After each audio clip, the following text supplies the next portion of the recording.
unamwona Yesu kama utakavyomwona mbinguni, na unaanza kuona kila kitu kwenye maisha ya hapa duniani kinawezekana unapoanza kumwona Yesu. Sikwambii hadithi, sikwambii kuaminisha. Neema ipo. Anza kuwa na kiu na shauku ya kwamba Yesu, no, nimesikia habari zako nyingi makanisa mbalimbali, nimesikia habari zako katika matelevision. Unajua Mungu waga ni waajabu. Hata Zakayo japo alikuwa na kimo mfupi, akasikia habari Yesu anavuma katika Yerusalemu, katika miji yote ya pembeni, akatamani kumwona Yesu ni mtu wa namna gani. Luka sura ya 24. Amen. Luka sura ya 24. Naomba kama una Biblia yako ya kitabu na iPad ya nini vyovyote vile, ili kusutanzia. Nilipokuwa natafakari natafuta, na mwambia Mungu ni basi, nikaona ndio upate the whole picture. Amen. Upate picha kamili. Hata kama ulikuwa hujawahi kupitia, basi upitie leo. Luka sura ya 24.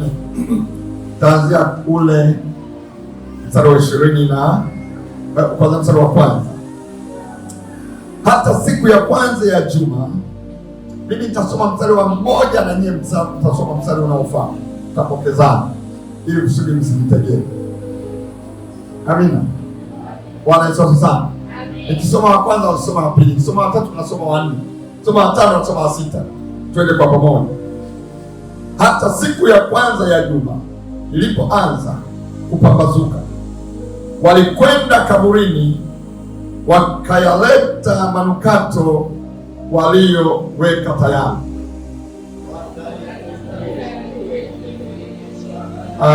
Mbona mimi na wazidi wote? Haya, mstari wa pili. Moja, mbili, tatu, twende.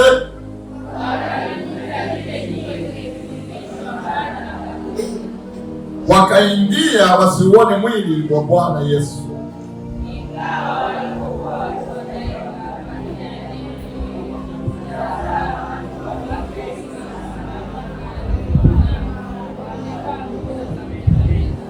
Nao walipoingiwa na hofu na kuinama kifudifudi hata nchi, hao waliwaambia, kwa nini mnamtafuta aliye hai katika wafu?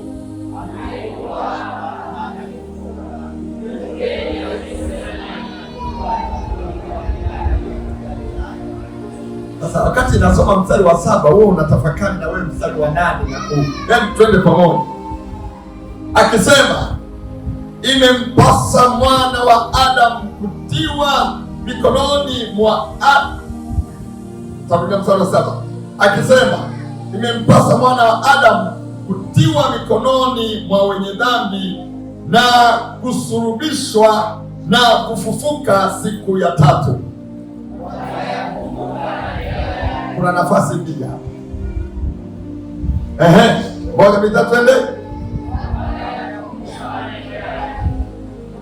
Wakafanya nini? Wakaondoka kaburini, wakarudi, wakawaarifu wale 11 na wengine wote habari za mambo hayo yote.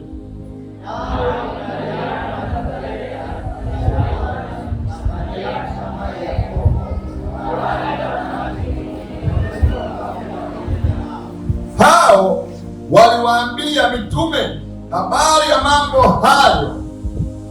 Mstari wa 10 tuko Luka, mstari wa 12. Tunasoma sura ya 24, sasa tuko mstari wa 12. 12, moja, tatu, twende.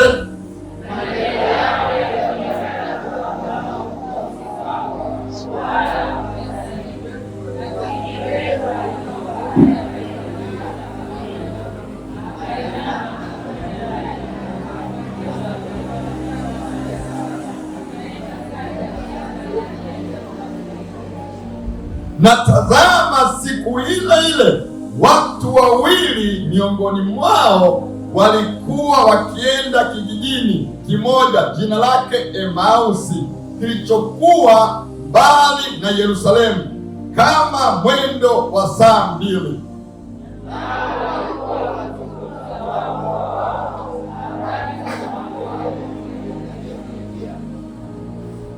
Ikawa katika kuzungumza na kuulizana kwao, Yesu mwenyewe alikaribia akaandamana nao. Hebu huo mstari naomba kama Biblia hujaazima weka alama kidogo. Naomba rudia tena mstari wa 16. Rudia tena. Kichwa chetu cha somo la leo ni kuomba macho yetu ya rohoni yafunguliwe tuweze kumwona Yesu aliyeko ndani yetu. Hicho ndio maana nikwambia note mstari wa 16. Na kuombea na nimekuombea na nimemsihi Mungu, na huu mwezi wa 4 tutakuwa na mfululizo wa kutusaidia sisi watoto wa Mungu tuliompokea Yesu. Kama unasinzia kidogo sema amen. Kama usinzii kabisa sema amen. Okay. Huu mwezi wa 4 wote wa 4, leo ilikuwa ni tarehe 6. Ninamsihi Mungu na nimemwomba Mungu atujalie kila mmoja aanze kuona huyu Yesu aliyembeba ndani yako. Uliyembeba Yesu, tuliyembeba ni Yesu wa namna gani? Kwa hiyo hawa watu wakawa na Yesu, lakini macho yao wana Yesu. Kitu unaweza ukafikiria kama vile hatipo, una Yesu lakini macho yamefungwa, haumuoni Yesu, haujawahi kumwona Yesu. Umempokea Yesu lakini haujawahi kumwona Yesu. Lakini ndani ya mwezi huu wa 4, nimemwomba ndani ya miezi mitatu tunayoendelea nayo, mwezi wa 4, mwezi wa 5, mwezi wa 6, kabla hatujamaliza hii nusu mwaka, naomba Mungu akupe neema, macho yako ya rohoni yafunguliwe uweze kumwona huyu Yesu uliyempokea. Wengi wamempokea Yesu lakini macho yao ya ndani hayajaweza kumwona. Kwa nini? Kwa sababu hawajaweza kuingizwa kwenye neno la Mungu wakamwona Yesu aliyeko ndani yao. Sana sana watu wengi wanasikia Yesu aliyeko mbinguni, Yesu aliyefufuka, Yesu ambaye watamkuta mbinguni, Yesu anayeketi mkono wa kuume kwa Mungu, lakini yule ambaye wamempokea hajafunuliwa kwao. Lakini kwa neema ya Mungu akifunuliwa kwako, kila kitu kinaanza kubadilika. Amina. Amina. Amen. Okay. Tuko mstari wa ngapi? 16, 17. Akawaambia, ni maneno gani haya mnayosemezana hivi napotembea? Wakasimama wamekunja nyuso zao. Mstari wa 18.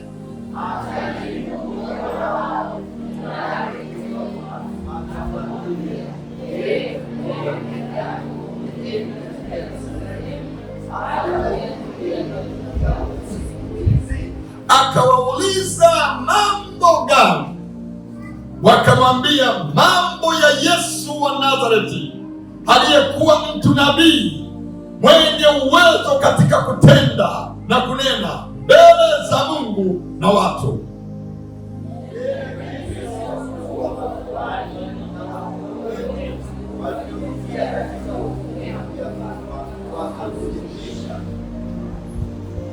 Nasi tulikuwa tukitumaini ya kuwa yeye ndiye atakayewakomboa Israeli. Zaidi ya hayo yote, leo ni siku ya 3 tangu yalipotendeka mambo hayo.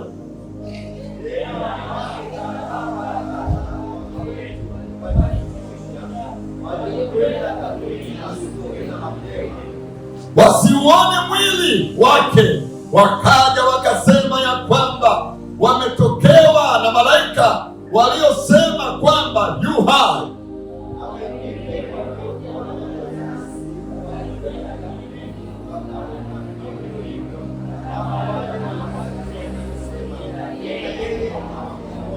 Akawaambia, enyi msiofahamu, wenye mioyo mizito ya kuamini yote yaliyosemwa na manabii.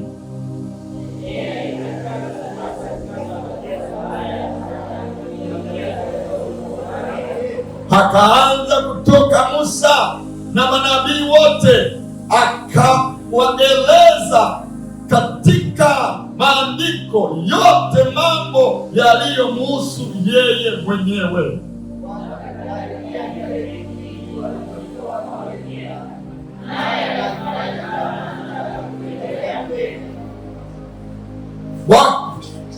Wakamshawishi wakisema, kaa pamoja nasi, kwa kuwa kumekuchwa na mchana unakwisha. Akaingia ndani kukaa nao.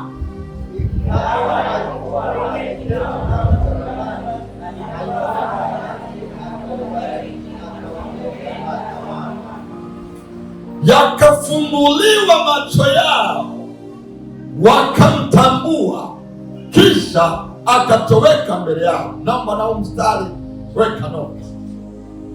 Mstari wangapi? Mstari wangapi? 31. Biblia inasema, hebu tu wakati unaondoka, yakafumbuliwa macho yao. Haya ni macho, not the physical eyes, sio macho ya damu na nyama. Bwana sana. Hili ni jambo ambalo linatakiwa kila mmoja wetu apate. Neema ipo. Ule mstari wa 31, yakafumbuliwa macho yao, wakamtambua. Mungu atakupa neema. Amen. Jaribu. Mungu atakupa neema. Utamwona Mungu anapofungua macho yako ya rohoni, unamwona Yesu kama utakavyomwona mbinguni, na unaanza kuona kila kitu kwenye maisha na hapa duniani kinawezekana unapoanza kumwona Yesu. Sikwambii hadithi, sikwambii kuaminisha. Neema ipo. Amen. Amen. Anza kuwa na kiu na shauku ya kwamba Yesu, nimesikia habari zako nyingi makanisa mbalimbali, nimesikia habari zako katika matelevision. Unajua Mungu waga ni waajabu. Hata Zakayo, japo alikuwa na kimo mfupi, akasikia habari Yesu anavuma katika Yerusalemu, katika miji yote ya pembeni, akatamani kumwona Yesu ni mtu wa namna gani. Na alikuwa mtu wa TRA, alikuwa na uwezo, alikuwa ni mtu ana fedha na mali, ana utajiri, lakini akaamua vyote, mimi yani watu ni wengi, hawa watu wamekusanyika ni wengi, nifanye nini ili nimwone Yesu? Akaamua aende kupanda katika mkuyu. Unajua it's heart of, yani ni roho ya kujishusha, kupanda kwenye mti. Alikuwa na shauku ya kumwona huyu Yesu. Kwa hiyo akaamua avuke limitation zake, avuke vile vipingamizi, akaamua apande mti. Yesu akiwa anapita apate kumwona. Unajua unapokuwa na shauku ya kumwona Yesu, waga ni waajabu sana. Na Yesu akatafuta njia yoyote, akapita pale pale, kwa sababu kabla Yesu, unajua ule mji katika eneo ya Yeriko, alipokuwa anaenda Yeriko, hakuwa anaenda Yeriko tu, alikuwa anaenda Yeriko kwa sababu aliamua, Mungu aliamua, Yesu aliamua, kwa sababu katika ule mji kulikuwa na mtu mmoja tu ana shauku ya kumwona, ana shauku pamoja na utajiri wake, pamoja na mali zake, pamoja na cheo chake, lakini alikuwa na shauku. Na Yesu huwa akosei, akawa anajua kuna mtu kabla sijaondoka duniani lazima anione, na sio kuniona tu, nataka anione kwa ukaribu. Alipofika kwenye ule mti akamwambia Zakayo, hakuna aliyemtajia jina, alikuwa anamjua, akamwambia Zakayo, shuka juu ya mti, njoo. Alafu akampa ofa nyingine, akasema leo hii lunch hour. Haleluya. Akamwambia chakula cha mchana ninakwenda kula nyumbani kwako, ili tukae meza moja, unitazame vizuri. Umekuwa na shauku ya kuniona, sio kwa mbali. Leo ninaingia nyumbani kwako. Haleluya. Yesu Bwana, ukiwa na hamu ya kumwona huwa achelewi.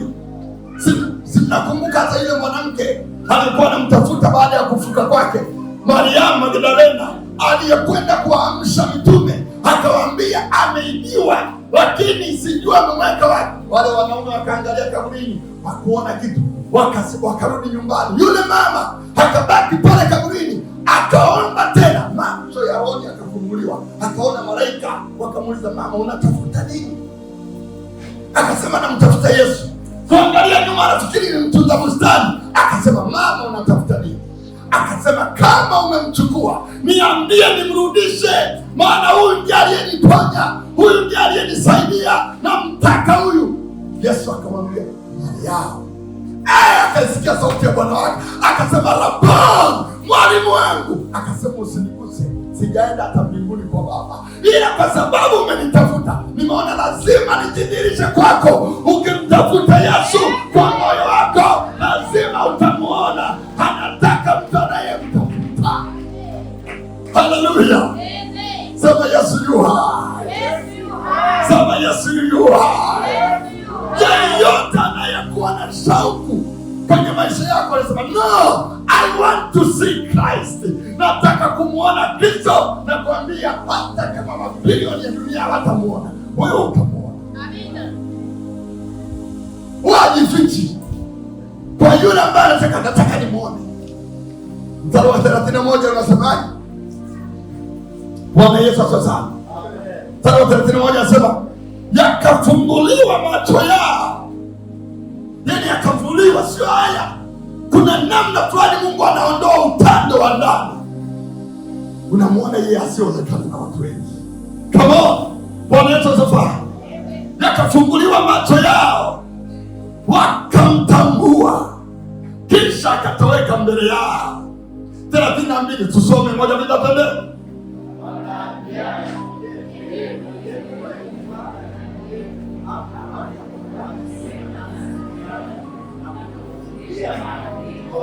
Wakaondoka saa ile ile, wakarejea Yerusalemu,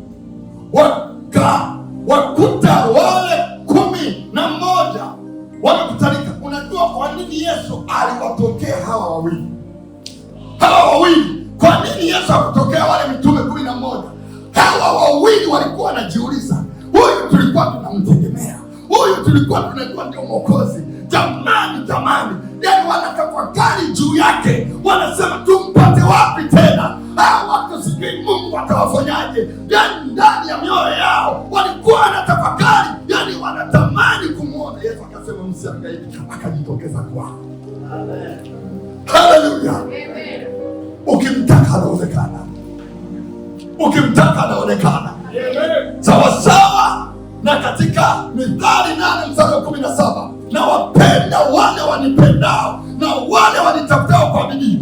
Hajasema watanisikia, amesema wataniona. Wataniona. Mungu yu hai, Yesu yu hai. Jina la Bwana libarikiwe. Amen. Yesu Bwana hata twende mstari wa ngapi? 34. Soma ni wajibu wenu. Moja mbili twende.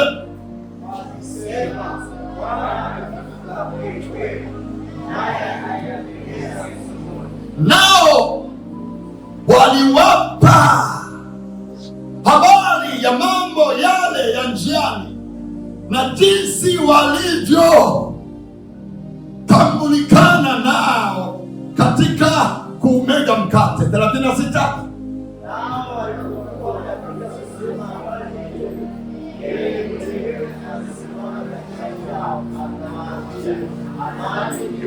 Haleluya! Walipokuwa wanasemezana, hebu mwambie jirani yako, Yesu yuko kila mahali. Mwambie Yesu yuko kila mahali. Yesu yuko kila mahali. Ndani yako, kazini kwako, nyumbani kwako, kwenye kazi yako, kila mahali Yesu yupo. Unapoenda kumtaja anajidhihirisha.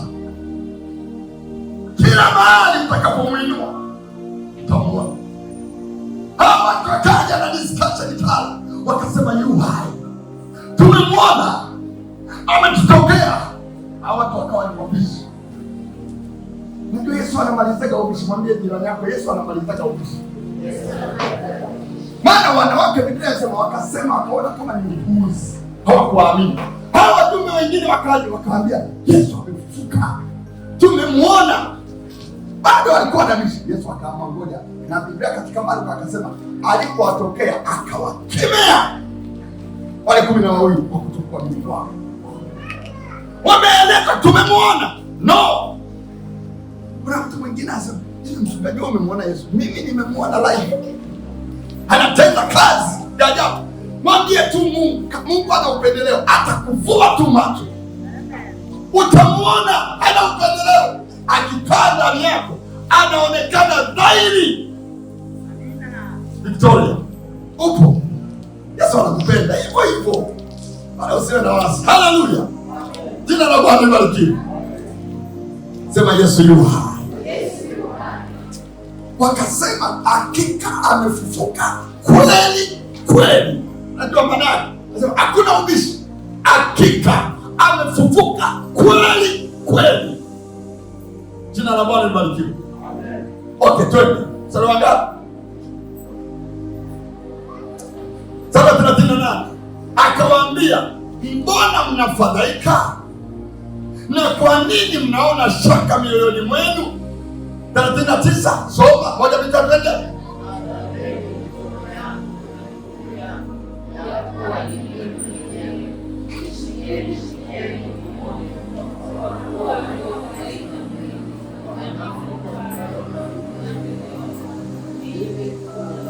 Bwana asifiwe sana. Akamwambia 11, maana Yuda alikuwa ameshakufa. Walikuwa 12. Akasema, mbona mnaona kama ni mzimu? Mzimu hauna mifupa. Akasema, njoni mnishike. Shika mikono yangu, shika miguu yangu, nipapase. Akaona hiyo haitoshi. Hapa akawaambia, mna chakula huko ndani, basi ngoja nile nani. Mna chochote, mna kitoweo. Alikuwa na samaki, sio alikuwa ametoka mwaroni. Basi walikuwa hapo. Akamwambia, mna chochote kile ili muone ni mimi.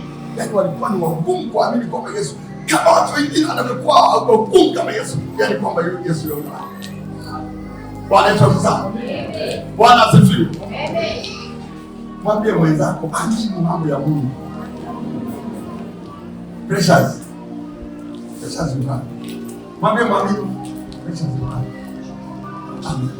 Naomba tukabacha. Bwana Yesu sana. Haleluya. Haleluya. Bwana sasa.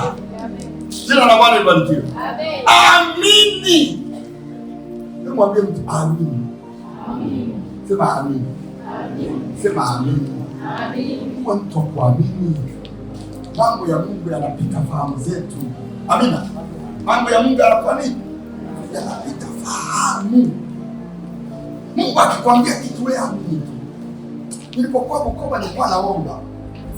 Nikasema, Petro, Yesu akamwambia Petro, sikiliza. Jogoo kabla hajawika mara mbili utanikana mara tatu. Sasa nikawa nawaza Petro. Petro akamwambia Yesu, mimi yaani hata kama nikufa, niko tayari kufa kwa ajili yako. Hata kama nikufungwa, tutakwenda wote. Unajua Yesu akikwambia kitu wewe, hata kama kwenye hisia zako, hata kama ukiwazi, hata kama yani halimo, akikwambia sema Bwana wewe ni Mungu. Yani wewe, yani Petro kabisa alikuwa anamaanisha siwezi nikakukana. Anasema kabla jogoo hajawika mara mbili, Petro utanikana mara tatu. Unajua yule ni Mungu. Akikwambia kitu, wewe amini. Hata kama uhisi, yani ujisikii, wala ufikiri kwamba hiki hakiwezekana. Akikwambia mwanangu, wewe umeshakuwa mwanangu. Ndio mambo ni matamu sana. Bwana Yesu asifiwe. Tunaporudi kwa Yesu, tunapozaliwa mara ya pili, akawa Bwana na Mwokozi wetu, Mungu akituambia ninyi watoto wangu, yaani ile hali ya kukubaliana kwamba mimi ni mtoto wa Mungu na Mungu ni baba yangu, huwa haingii ndani ya akili zetu. Mungu ni baba yangu, Mungu ni baba yangu. Huwa tuna hali fulani ile ya yule mtoto, baada hata aliporudi kwa baba yake mara ya pili, akasema sistahili kuitwa mwanao, lakini nifanye miongoni, angalau niwe mtumwa, niwe nakaa nyumbani, lakini ni mtumwa, lakini sio mtoto wako, kwa sababu niliyokosea ni mengi, nimefanya makosa, sistahili kabisa kuitwa mtoto wako. Mara nyingi mpaka tuna picha ya namna hiyo kwamba Mungu, ndio niko nyumbani mwako, lakini sistahili mimi yaani kufurahia vyote ulivyo navyo. Lakini Mungu akishatusamehe na ametusamehe kweli, anataka tujione kama Yesu alivyokuwa anajisikia kwa baba yake. Amina. Mungu akikwambia wewe ni mwanangu, unamwambia Mungu, kabla sijaondoka duniani, dunia yote nataka ijue kwamba wewe ni babangu. Hebu sema, kabla sijaondoka duniani, dunia yote, hata na Tanzania, mambo ya Tanzania, hata na dunia yote. Sema hata hivyo, sasa hata kumng'ang'ania Tanzania, sema dunia yote ninataka ijulikane kwamba wewe ni babangu kabla sijaondoka.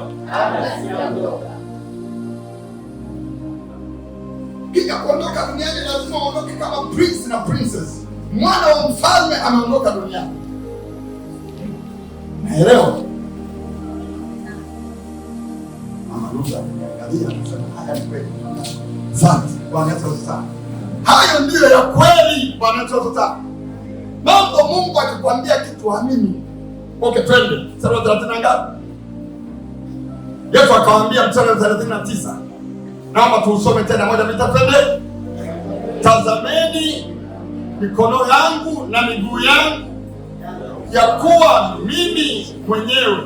Nishikeni, shikeni muone ya kuwa roho haina mwili na mifupa, kama mnavyoniona mimi kuwa nayo. 40. Na baada ya kusema hayo, aliwaonyesha mikono yake na miguu yake. 41. Basi walipokuwa hawajaamini, hawajaamini.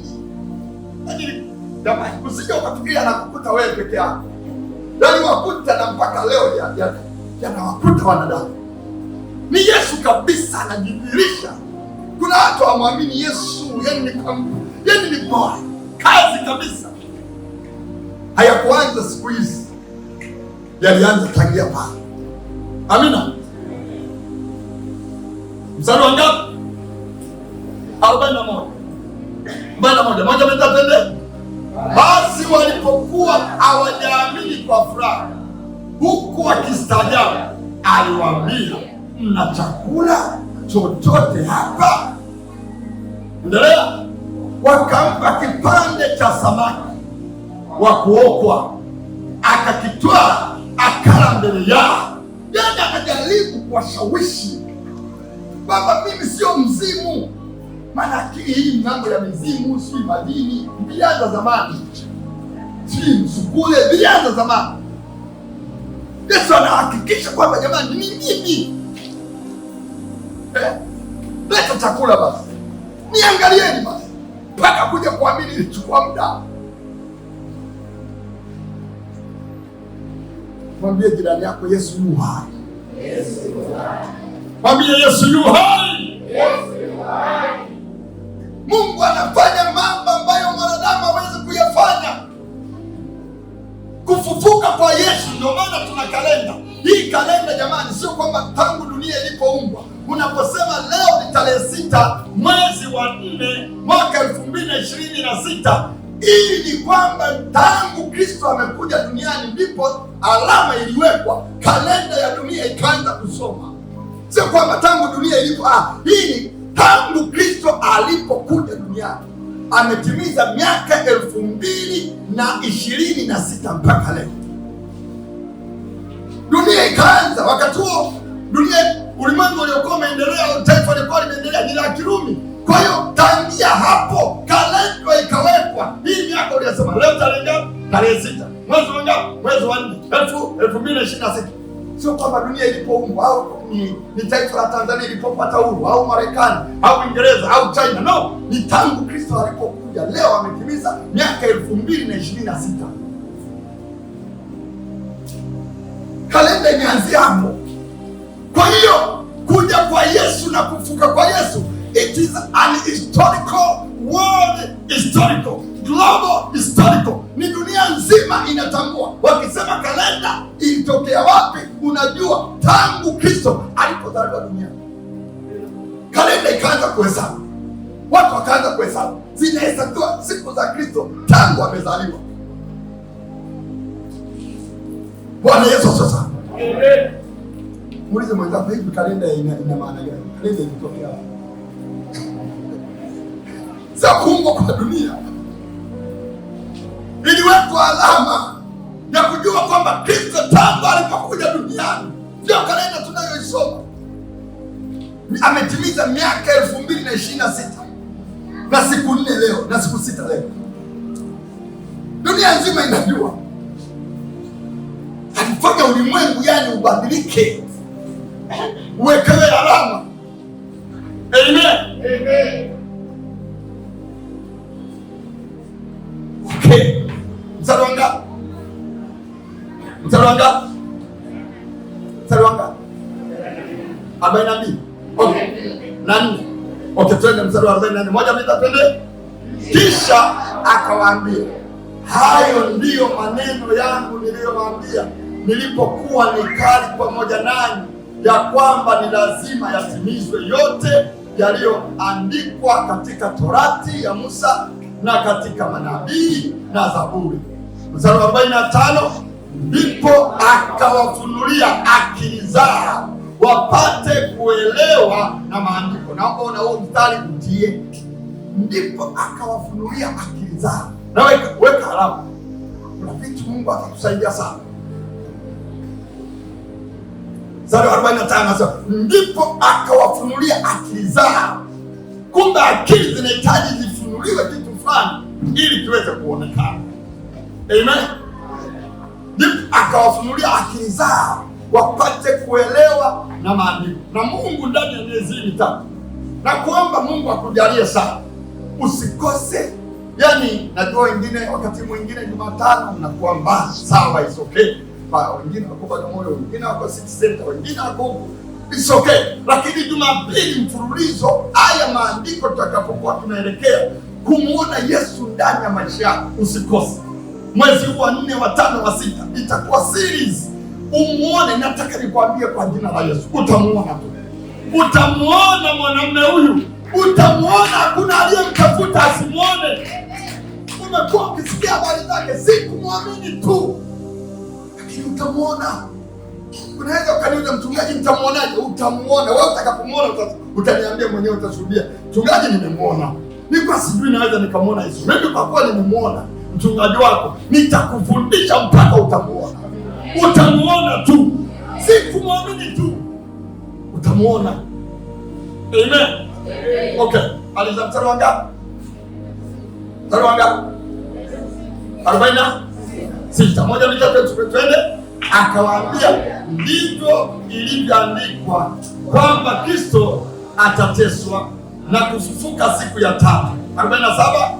Na kwamba mataifa yote watahubiriwa kwa jina lake habari ya toba na ondoleo la dhambi, kwanza tangu Yerusalemu. 48. Nani ndinyi mashahidi wa mambo haya. 49. Na tazama, nawaletea juu yenu ahadi ya Baba yangu, lakini kaeni humu mjini hata mvikwe uweza utokao juu. 50. Akawaongoza mpaka Bethania, akainua mikono yake akawabariki. Huu mstari namba 50. Yesu hakutuachia laana, aliacha baraka. Amen. Not that kila unaposoma lazima ujue he blessed us, aliachia baraka zake. Ukimwamini Yesu umeingia katika lango la kubarikiwa. Jua tu principle, akawabariki Kila neno linalotamkwa limebeba uzito. Amen. Urudia tena mstari wa 50. Moja mbili tende. Akawaongoza mpaka Bethania, akainua mikono yake akawabariki. He blessed them. Amen.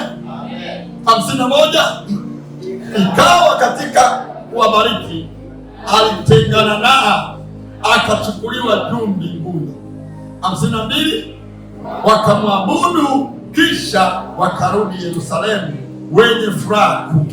Mstari wa 53. Nao walikuwa daima ndani ya hekalu wakimsifu. Mstari wa 53, naomba uweke alama. Walidumu katika kuja kumwabudu. Wanapokuja hapa kwenye hekalu walidumu, waliweka. Ndio maana siku ya Jumapili ikaanzishwa, wakatenga siku Bwana aliyofufuka. Jumapili inaitwa siku ya Bwana, the Lord's Day, aliyofufuka. Kwa hiyo kila Jumapili watoto wako wakikuuliza, baba au mama, tunaenda nini Jumapili? Tunaenda kufanya nini? Kwa nini tunaenda Jumapili? Waambie Yesu tunayemwabudu alifufuka siku ya Jumapili. Tunakumbuka ushindi wetu. Amina. Tunakumbuka ushindi wetu. Kila Jumapili unapokuja, it's a resurrection day. Ni siku ya ufufuo. Wakati kwenye Agano la Kale kila Jumamosi ndio ilikuwa siku yao ya kuabudu. Mungu akaambia watoto wenu watakapouliza, kwa nini baba tunakuwa tunaabudu siku ya Jumamosi? Mungu akawaambia, mtawaambia watoto wenu siku hii ya leo ndipo Mungu alipotutoa katika nchi ya Misri, katika nchi ya utumwa, kwa mapigo mengi akawapiga uzao wa kwanza, akatukomboa. Kwa hiyo hii ni siku ya kustarehe, huwa tunakumbuka mambo makuu ya Mungu. Sasa sisi mataifa, sisi hatukutolewa Misri, hatukutolewa kwenye nchi ya Misri, tulitolewa Misri ya kiroho, ya dhambi na mateso. Na hiyo siku hiyo ilifanyika nini? Yesu alipofufuka akavunja malango yote ya kuzimu, akasema, tazama, nimepewa mamlaka yote mbinguni na duniani, sasa enendeni. Haleluya! Ni siku yetu ya ushindi. Si siku yetu ya ushindi, wapenda, sio Ijumaa. Biblia inasema Kristo asingefufuka, sisi tusinge, imani yetu ingekuwa bure. Ushindi wetu uko siku ya kufufuka. Kufufuka kwa Yesu ndio ushindi wa kila mmoja wetu. Simama kwa